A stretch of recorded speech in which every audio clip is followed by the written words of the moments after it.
എല്ലാവർക്കും പ്രമ്യാ സ്വീറ്റ് മിസ്റ്റിലേക്ക് സ്വാഗതം. ഇന്ന് ഞാൻ തയ്യാറാക്കുന്നത് ഒരു സ്നാക്കാണ്.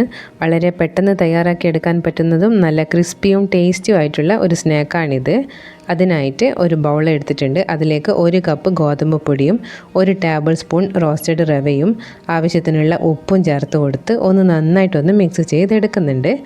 ഇനി ഇതിലേക്ക് ചൂടുവെള്ളമാണ് ചേർത്ത് കൊടുക്കുന്നത്. വെള്ളം കുറച്ചായിട്ടൊന്ന് ചേർത്ത് കൊടുത്ത് നന്നായിട്ടൊന്ന് മിക്സ് ചെയ്തെടുക്കാം.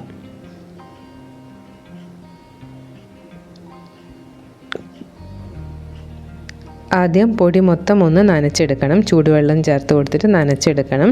അതിനുശേഷം ചൂട് ഒന്ന് ജസ്റ്റ് ഒന്ന് തണിഞ്ഞ് വരുമ്പോൾ കൈ വെച്ച് നന്നായിട്ടൊന്ന് കുഴച്ചെടുക്കണം.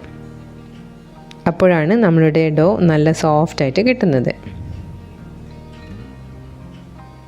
ഇനി ഇത് സ്പൂൺ വെച്ച് മിക്സ് ചെയ്തതിന് ശേഷം കൈ വെച്ച് നന്നായിട്ടൊന്ന് കുഴച്ചെടുക്കുന്നുണ്ട്.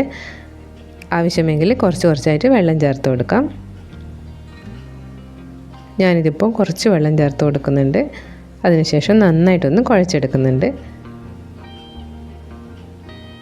നല്ല സോഫ്റ്റ് ആയിട്ടുള്ള ഡോ ആയിട്ട് കിട്ടിയിട്ടുണ്ട്. ഇനി ഇത് നമുക്ക് ഫില്ലിങ് തയ്യാറായി വരുന്നത് വരെ റെസ്റ്റ് ചെയ്യാനായിട്ട് വെക്കാം.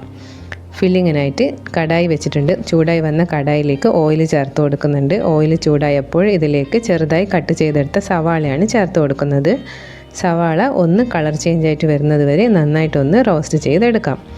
ഇപ്പോഴും ഒന്ന് കളർ ചേഞ്ച് ആയിട്ട് വന്നിട്ടുണ്ട്. ഇനി ഇതിലേക്ക് ചെറുതായി കട്ട് ചെയ്തെടുത്ത പച്ചമുളകും ചെറുതായി കട്ട് ചെയ്തെടുത്ത ഇഞ്ചിയുമാണ് ചേർത്ത് കൊടുക്കുന്നത്.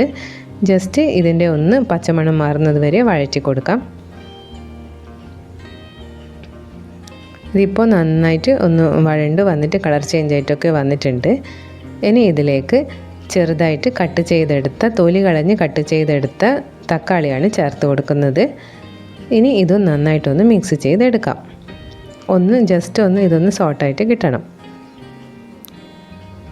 നന്നായിട്ടൊന്ന് വാടി വന്നിട്ടുണ്ട്.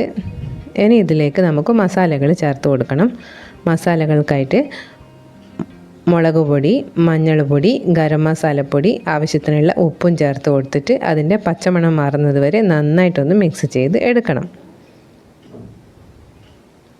ഈ സമയത്തൊക്കെ ഫ്ലെയിം മീഡിയം ഫ്ലെയിമിലാക്കിയിട്ട് വെച്ച് കൊടുക്കണം, അല്ലെങ്കിൽ പെട്ടെന്ന് കരിഞ്ഞു പോകും. നന്നായിട്ടൊന്ന് മിക്സ് ചെയ്ത് ഇതിൻ്റെ പച്ചമണമൊക്കെ നന്നായിട്ട് മാറി വന്നിട്ടുണ്ട്. ഇനി ഇതിലേക്ക് ഞാൻ ചേർത്ത് കൊടുക്കുന്നത് മസാല ഇട്ട് വെച്ച കൊഞ്ചാണ്, ചെമ്മീൻ, പ്രോൺസ്. ഇത് ഞാൻ ചെറുതായിട്ട് ഒന്ന് കട്ട് ചെയ്തിട്ടാണ് ചേർത്ത് കൊടുക്കുന്നത്. വലിയ കൊഞ്ചായിരുന്നു, അതുകൊണ്ട് ഒന്ന് ചെറുതായിട്ട് കട്ട് ചെയ്തെടുത്തിട്ട് ചേർത്ത് കൊടുക്കുക ചെയ്യുന്നത്. മസാല ഇട്ടത് കൊണ്ട് തന്നെ ഇതിൽ നല്ല മസാലയൊക്കെ പിടിച്ചിട്ടുണ്ട്. പിന്നെ നമ്മുടെ ഈ ഫില്ലിങ്ങിലേക്ക് ഒന്ന് നന്നായിട്ടൊന്ന് സെറ്റായിട്ട് കിട്ടാനായിട്ട് ഒന്ന് നന്നായിട്ട് മിക്സ് ചെയ്തെടുക്കാം. കൊഞ്ചായതുകൊണ്ട് തന്നെ പെട്ടെന്ന് ഇത് കുക്കായിട്ട് കിട്ടും.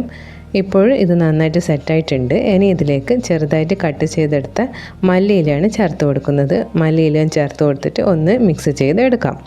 ഇപ്പോൾ ടേസ്റ്റ് നോക്കിയപ്പോൾ ഉപ്പ് കുറച്ച് കുറവായിരുന്നു, അതുകൊണ്ട് ഉപ്പ് കുറച്ച് ചേർത്ത് കൊടുക്കുന്നുണ്ട്. ഇനി അതും കൂടി ചേർത്ത് കൊടുത്തിട്ട് നന്നായിട്ടൊന്ന് മിക്സ് ചെയ്തെടുക്കാം. പിന്നെ നല്ലൊരു ടേസ്റ്റ് കിട്ടാനായിട്ട് ഒരു 3-4 ഡ്രോപ്പായിട്ട് ലെമൺ ജ്യൂസ് ചേർത്ത് കൊടുക്കാം. ഇത്രയേ ഉള്ളൂ. നല്ല ടേസ്റ്റി ആയിട്ടുള്ള സ്പൈസി ആയിട്ടുള്ള ഫില്ലിങ് റെഡി ആയിട്ടുണ്ട്. ഇനി ഇത് നമുക്ക് മാറ്റി വെക്കാം. അടുത്തതായിട്ട് നേരത്തെ കുഴച്ചെടുത്ത മാവ് നല്ല സോഫ്റ്റ് ഡോ ആയിട്ട് കിട്ടിയിട്ടുണ്ട്. ഇനി ഇത് നമുക്ക് ഒന്ന് കൈവച്ച് നന്നായിട്ടൊന്ന് കുഴച്ചെടുത്തതിന് ശേഷം ഇത് പരത്തിയെടുക്കണം. ചെറിയ ബോൾസാക്കി എടുത്തിട്ട് പരത്തിയെടുക്കാം.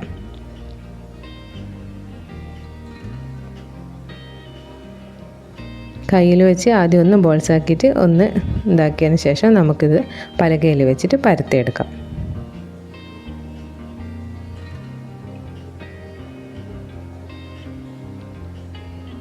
ഇതിപ്പോൾ പരത്തിയെടുത്തിട്ടുണ്ട്. ഇതിൻ്റെ 4 സൈഡും ഒന്ന് കറക്റ്റായിട്ട് കിട്ടാനായിട്ട് ജസ്റ്റ് ഒന്ന് കട്ട് ചെയ്തെടുക്കുന്നുണ്ട്. അതിനുശേഷം ഇത് ഒരു 4 നമുക്ക് കട്ട് ചെയ്തിട്ട് തയ്യാറാക്കാം. ഫുള്ളായിട്ട് വേണമെന്നുണ്ടെങ്കിൽ ഫുള്ളായിട്ട് ആക്കിയെടുക്കാം. അതൊക്കെ നിങ്ങളുടെ ഇഷ്ടത്തിലുള്ള ഷേപ്പിൽ തയ്യാറാക്കിയെടുക്കാം. ഞാനിതിപ്പോൾ സിമ്പിളായിട്ട് ഇങ്ങനെയാണ് ചെയ്തെടുക്കുന്നത്. ഫില്ലിങ് വെച്ച് കൊടുത്തിട്ട് എല്ലാ സൈഡും നന്നായിട്ടൊന്ന് പ്രസ് ചെയ്ത് കൊടുക്കുന്നുണ്ട്. അതിനുശേഷം ഇത് ഒരു ഫോർക്ക് വെച്ചിട്ട് നന്നായിട്ടൊന്ന് പ്രസ് ചെയ്ത് കൊടുത്താൽ മതി. എന്നാൽ ഫില്ലിങ് പുറത്തൊന്നും ആകാത്ത വിധത്തിൽ നല്ല പെർഫെക്റ്റായിട്ട് കിട്ടും. ഇങ്ങനെ ചെയ്താൽ വളരെ സിമ്പിളുമാണ്. ഞാനിതിപ്പോൾ ഇത്രയൊക്കെ ആക്കിയെടുത്തിട്ടുണ്ട്. ഇനി ചൂടായി വന്ന കടായിലേക്ക് കുറച്ച് മാത്രം മതി എണ്ണ ഒഴിച്ച് കൊടുത്താൽ മതി. ഒരു ഷാലോ ഫ്രൈ പോലെ കുറച്ച് എണ്ണയിൽ നമുക്ക് തിരിച്ചിട്ട് മറിച്ചിട്ട് വിട്ടിട്ട് ഫ്രൈ ചെയ്തെടുക്കാം. ഇത് വളരെ പെട്ടെന്ന് തയ്യാറായി കിട്ടും. ഉള്ളു നമ്മുടെ ഫില്ലിങ് കുക്കഡാണ്, പിന്നെ ഈ പുറമെ മാത്രം ഒന്ന് കുക്കായി കിട്ടാൽ മതി.